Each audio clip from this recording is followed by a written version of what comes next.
Hey guys, welcome back to some more 7 Deadly Sins Grand Cross. In today's video, we're going to be going through everything about the Red Demon, how to spawn him, best teams, best heroes, what the strategy is, all that good stuff. So let's get into the video.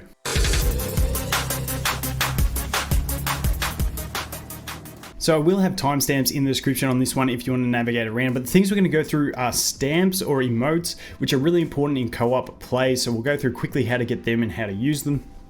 Then we're going to go into how to actually spawn the boss, the ways you can get into it. Then I'll go AFK, work on spawning a boss, come back. We'll go through basically the boss's skills and the strategy for it. Then we'll look at heroes and teams that you want to use against him. And then we'll go through a bit of a boss battle run through. But the first thing we're going to look at is going to be those stamps. And like I said, if you have some, you may not see them. You go to item storage, go to one use, and they'll be in a little stamp box. You can use them, open them, it gives you stamps. You get them from quests and stuff like that. Then you go down here to the stamp box and you can preset different stamp collections, you know, one for the boss battles, one for PvP, for talking smack and stuff like that, whatever you want. But these are the 4 main ones you're really going to want for the Red Demon. This one's saying you have CC available. This one's saying you don't have it available. This one requesting your teammate to use CC, and this one requesting your teammate to attack. They're the basic ones. Try and get them, load them up into a preset, and you'll be good to go. Next up, we'll talk about how to spawn a battle. Now, sometimes you'll be just standing in the tavern and a pop-up will come saying there's a Red Demon fight. That means someone else has spawned a battle, put a request out for someone to join them, and you can accept that and go in and do the battle. However, the difficulty you go into is determined by the difficulty that they set for that battle. The other way you can do it is you can actually spawn bosses for yourself. You can do it 6 times a day. I haven't actually unlocked this one yet, but as you can see, this one here says deathmatch daily limit. So I've already spawned the boss from doing this one, so I can go to another boss stage, basically just farm that boss stage out. And this deathmatch rate is the chance of actually proccing a battle against the Red Demon. Later on you will be able to proc other demons, but for now we only have the Red Demon. So this is your chance. Each time you don't proc the demon, the chance will go up and eventually you will get it. So what I'm going to do now is I'm going to go in here, just put it on auto, and basically farm this until I proc a demon battle, and then I'll be back and we'll look at the skills and stuff like that. Okay, so here we are. It's stopped the auto. We hit OK.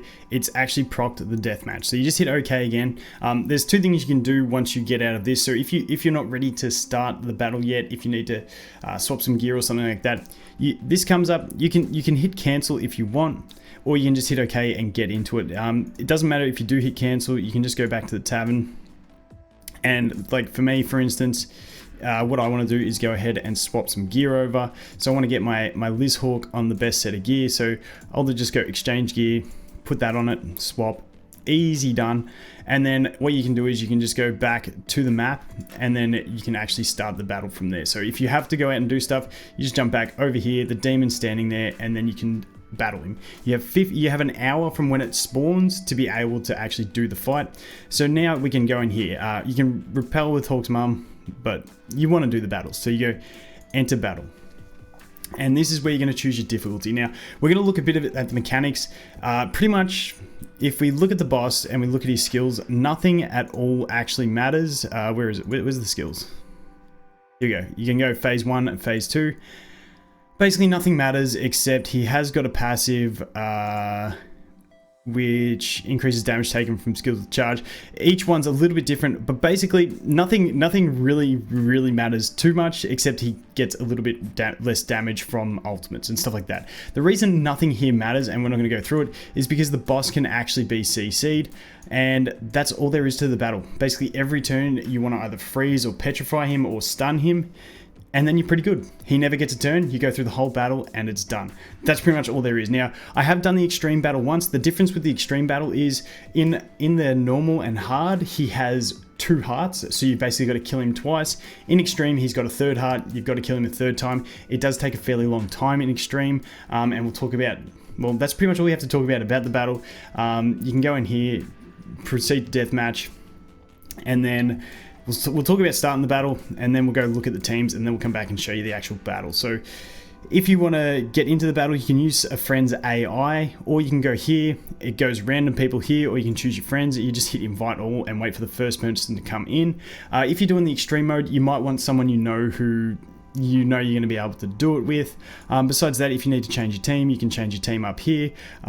You can actually do equipment through this point here, so you don't actually have to go through and do it at the start like I did, but you can still jump out at the start if you have to. And then you can also eat a dish. For normal and hard, dishes aren't too important. If you're doing extreme, I do like eating the gold dish. I can't remember, I think it's the puddings. Yeah, battle gold, because you get a fair decent amount of gold out of extreme, so it's worth it. If you want, you can probably do it in hard as well. I just wouldn't bother with normal. But that is going to be that. Now we're going to jump over and look at the teams and the heroes, and then we're going to come back and actually do a battle. So I'll put up some teams on the left hand side. Basically this here is the main team that you want to use, which is going to be Lizhawk or the Blue Slater for your damage dealer. You can get away with just about any other damage dealer. These are just my two preferences, because the whole idea is you just stall out the fight with CC and he never gets a turn. So eventually you'll get there. It's just these guys make it quicker. The blue SSR Bond is all right for it, but just as a hero in general, I don't like him as much as the Slater, and they're both SSRs. I'd rather put my SSR pendants into a Slater to get him to work. That's just me anyway. Then you're going to want the King and the Gustav for CC. And now there will be a stage in the game where the red SSR Gotha comes into it and you'll want to use him. But this is just for right now at global launch, the teams you want to be using. I'll do a readdress of teams once we get new heroes. But these guys are all good to build anyway. It doesn't really matter too much. They're handy to have. And then for your support hero, you're going to want Kane. Now you can drop Kane out and just put anyone in there to get your combat class up higher so that you can start with the first turn. But otherwise you can just put an SR level 1 Kane in there and it doesn't really matter, you're still going to get it. The reason you're going to be putting the Kane in there is because of this passive. You never want him to enter the battle. He just gives attack related stats plus 10% in deathmatch, which is fantastic. So it's all attack related stats, not just attack, which is really, really nice. So that's why he's going to want to be your support hero. Like I said, rest of it doesn't matter. Only you can change him out if you want to get a higher combat class on your team. So we'll look at the other heroes. So we'll look at the CC first. Obviously King, everyone has King. You basically want him in there because he's got the Petrify at level 2. It's really nice. Pretty much it. Also, if you do get hit once, you can get this one up to 2-star or 3-star and heal up. It's not too bad. Besides that, he does have elemental advantage. I call it that's attribute advantage. I still call it elemental. I'm used to Pokemon. But the other thing you do have is his ultimate, which is doing average damage. But anyway, it's all pretty much King's in there for the Petrify.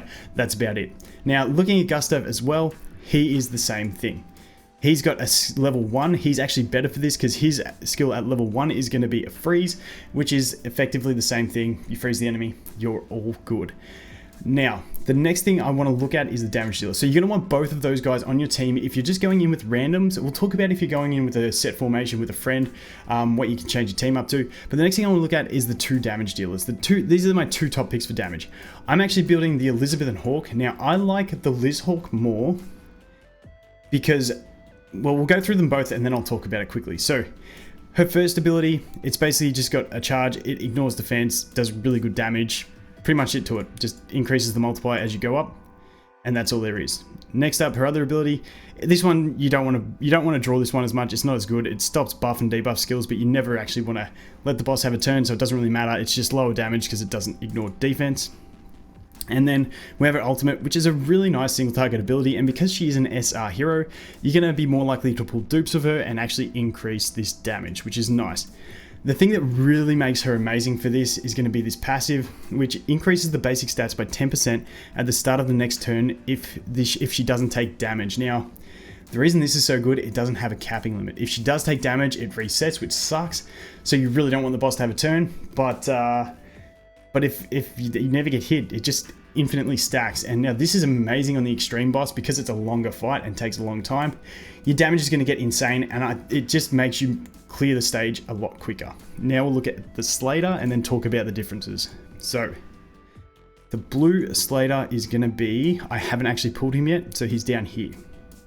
Unfortunately, we have to look at his silhouette there, but he's basically got here, he's got a 2x crit chance on his first attack.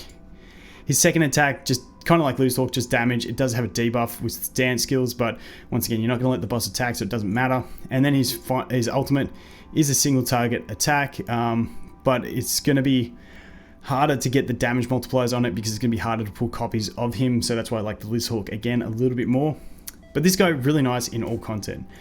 The other thing about him is this passive increases the crit chance by 300% of its value when the hero attacks an enemy with an empty ultimate move gauge. The idea here is you move first, you freeze the boss, you petrify the boss never gets a turn, he always has an empty ultimate gauge, and you always get that crit. So he's basically guaranteed to crit. That's why he's good.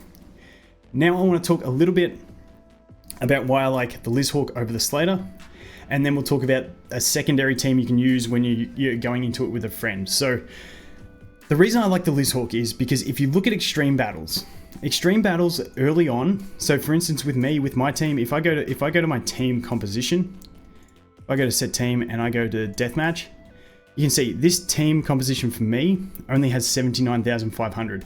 The boss on extreme mode is 160,000, so really you'd need 2 people with over 80,000 to get through it. I can actually clear the extreme mode with this team without taking the first turn. My Gustav can survive the first hit, and I can go through and clear extreme as long as I have a good partner with me with this team. Now, the reason I like the Lizhawk more is because if you do go into the battle with lower combat class than the boss is going to get the first turn, which means he's going to actually have some ultimate gauge, which means Slater's passive is negated. That's why I really like the Lizhawk. Plus the Lizhawk, you just get that damage ramping up, and she hits like an absolute truck towards the end of the battle. It's really fun to see big numbers. So that's what I like. Slater's more hits hard at the start of the battle as long as you go first turn and freeze the boss. And then he can but his damage stays consistent. I like the ramp up on Lizhawk, and she only uses SR pendants, which allows you to save your SSR pendants for other heroes that you want to build for PvP or something like that. Even though Slater is just a good hero all round, so he's still worth building if you have him. Okay, the next thing I want to look at is a secondary option for a team, and I'll put it up on the side here, Team 2. So basically the way that works is you've got the Gil Thunder, the Lizhawk, and the Slater. Choose any 2 of those to make up your first 2 slots. Doesn't matter, you can have the 2 damage dealers, you can have 1 damage dealer, and the Gil Thunder. Gil Thunder is just a great hero. You'll build him for a lot of content anyway, so he's one that you'll build anyway, and he's really good, so you can throw him in there just to give everyone the attack buff and basically get you dealing more damage. Otherwise, you bring 2 damage dealers just to deal more damage. Then the secondary spot is going to be 1 CC, and then your support is going to be the Kane. So if we just go quickly and look at the Gil Thunder, I've got him here. I will work on him eventually. Basically, the thing that makes him is this ability increases the attack of all allies by 30% at level 1, 40% at level 2, 60% at level 3. The reason he's really nice is because it increases the attack of all allies at level 1. So you can use this and then buff the attack of both teammates' damage dealer, and it's going to be really nice, especially if you're both using Lizhawk with the ignore defense. It's going to scale really well. That's why I like him. Now with this team, so that's going to be the team you use if you have 1 person using the top team and 1 person using the bottom team. If you're going into extreme mode and it's like you're really early on and you don't have much combat class and you're just getting by, I'd still recommend using 2 teams of the top one, just because if you do get into the stage where you actually run out of CC, which can happen if you use 1 of each team, you don't want that to happen. So if you're just breaking into extreme mode, I definitely recommend getting with a friend who has that top team of damage dealer, King, and Gustav, and you both use that. It's the safest way. It takes a bit longer, but it is safe. Once again, later on when the Gotha comes out, we'll readdress this, but that is my recommendations for teams on this one. Now we're going to go look at a battle. So I've gone into hard mode here. If you don't like waiting for other people, you can just, if you have this team of the King and Gustav, and you're doing hard modes, but you're sort of around my power, you can quite easily just go in with an AI of a friend and do it easily, because you'll pretty much have enough CC for every turn. They'll just automatically use their skills, and then it'll become your turn. You pop the CC. It's pretty fine with that. Otherwise, you can just go here, you hit invite all there, and then we just wait for someone to jump into the battle, and I'll come back once they get here. Okay, so as you can see, we've got a friend in there. We hit preparation complete, and then we hit start. So now we're just going to touch on those stickers and stuff like that. He's got the exact same team. We're both using that top team of damage dealer double CC, so we're not going to have any troubles getting through it. We really could have put one person with the second damage dealer or the Guild Thunder, but it is still early days, so probably neither of us have it built. So that's probably what's happening there. So jump into here. Now this is where you can use the modes, and I'm just going to say usable. I've got my CC, I'll use it. So that's telling him, okay, he's saying he's got it usable. I'll just tell him he can go ahead and use CC. So I'm just gonna do that, that, and that.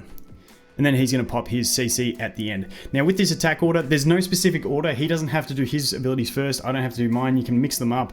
So if someone has an attack buff, if you had the Guild Thunder in there, you wanna make sure he's the first one off the rank to give everyone attack buff before they start attacking and stuff like that. So this is pretty much the process. You just do this, go through, next turn, I'm just gonna say I've got it.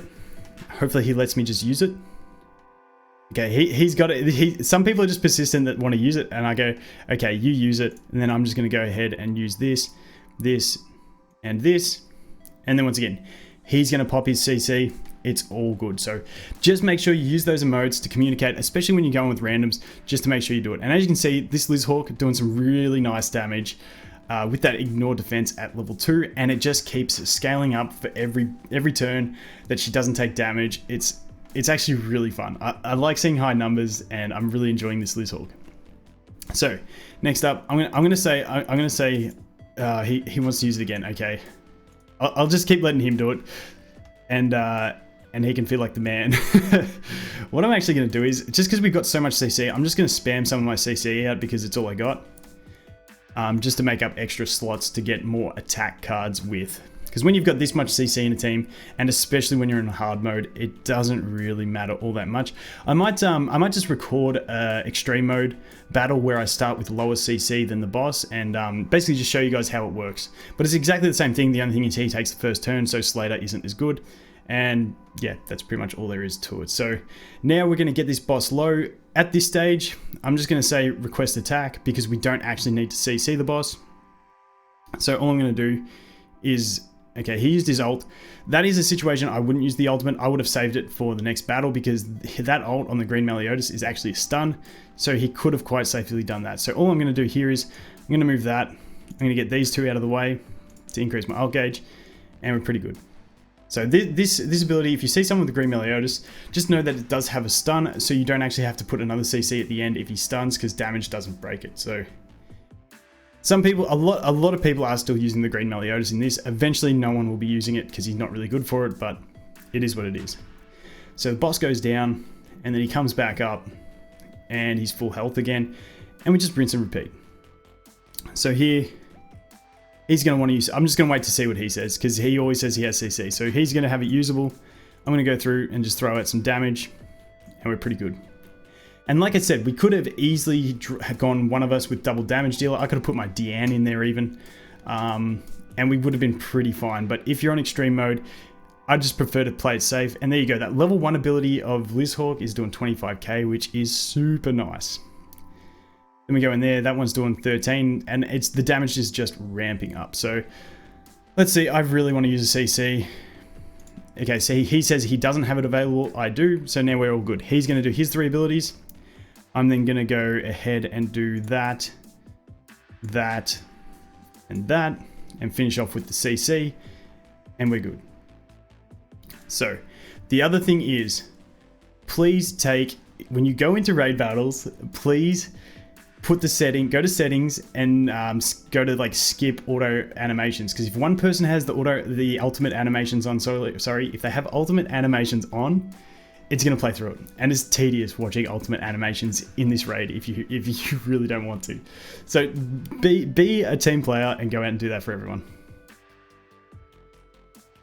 I'm going to say I got it usable, request attack. I don't have any good attacks, so I've got it usable and I want him to attack.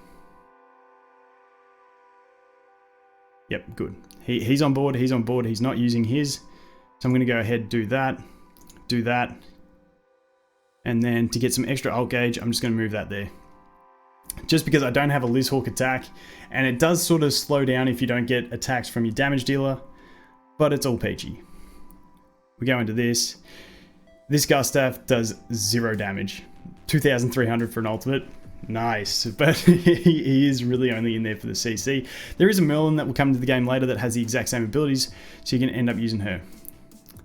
So I'm just going to go ahead and do that, and he said he's got it usable.